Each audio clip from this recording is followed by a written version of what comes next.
We're going to take what often feels like a confusing puzzle and turn it into a clear, simple roadmap. We're diving into some key ideas to help you navigate the journey to romance, and we're starting right now. You know that feeling, right? Like you've been handed all the pieces to a puzzle, but there's no picture on the box?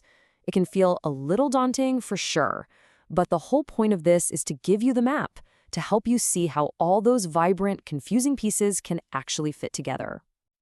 And here it is, the very first major turn on our map. It's a fundamental shift. Before you can truly connect with someone else, the journey has to begin with you.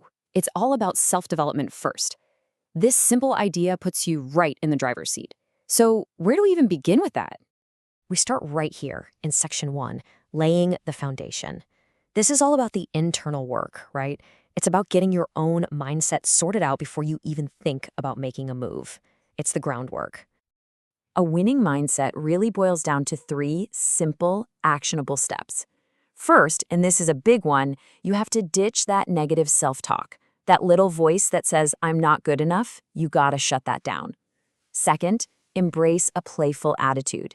Dating should be fun, an art, not some high-pressure quest. And third, you have to cultivate resilience. Look, rejection isn't failure. It's just a signpost on your path. It's part of the process.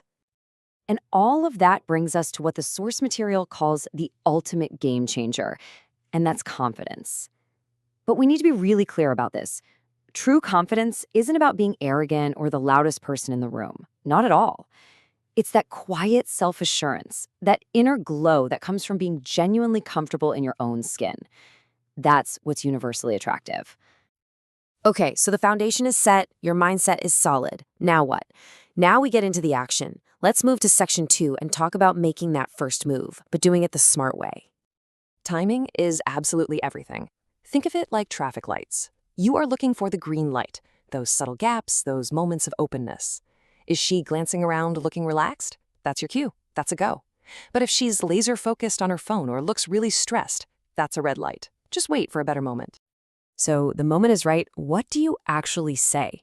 Well, the advice here is to skip the cheesy pickup lines and go for a specific, genuine compliment. Instead of some generic line, notice something unique.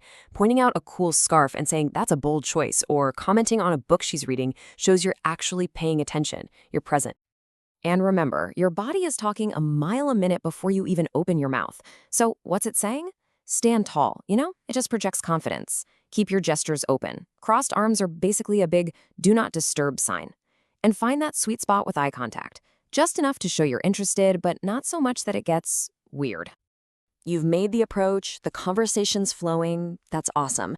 But now for the most important part of all, section 3, building a genuine connection. This is where we move past the surface level stuff. Want to know a real secret weapon? It's a skill that so many people overlook. Listening. And I don't mean just waiting for your turn to talk. I mean really, truly listening. Leaning in, asking follow-up questions, and showing you're genuinely interested in her world. That is what turns a simple conversation into a real connection. Okay, this is huge. You need to understand how someone actually receives love. This table breaks down the 5 love languages, and it's like getting a cheat code. For instance, does she light up when you praise her? That's words of affirmation. Does she seem most cared for when you do something helpful, like fixing her laptop? That's acts of service. Paying attention to these signals makes her feel genuinely cherished. Now, let's talk dates. The book stresses getting creative to really stand out. Forget the old dinner and a movie routine. Why not an outdoor adventure? A scenic hike or a bike ride creates a relaxed, shared experience, and you'll find the conversation just flows so much more naturally. Here's another great idea. A creative class. Think about a pottery class, a painting night, maybe even a cooking lesson. The beauty of this is that the focus is on the activity you're doing together. It takes all the pressure off and lets you connect in a more playful, hands-on way. And if you really want to do something unique, consider a themed picnic. You could create a little Parisian vibe with some pastries and cheese. It's not just a meal, it's a whole experience you've created. That kind of creativity shows real effort and thoughtfulness, and that can make a huge impression. Okay, so you're building something real. Things are going well. So let's move into our final section, section 4, navigating the long game. This is all about how to sustain that attraction and, just as importantly, avoid those common roadblocks. The source lays out some classic blunders to steer clear of. Planning your wedding after one date, that's the too much, too soon syndrome. Sending a dozen texts before she's even replied to the first one, that's the texting trap.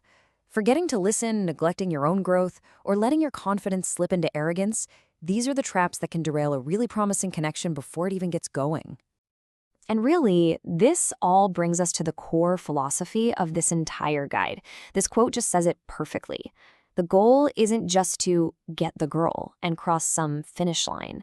The real prize is in the journey itself, the growth, the learning, and the connection you build along the way.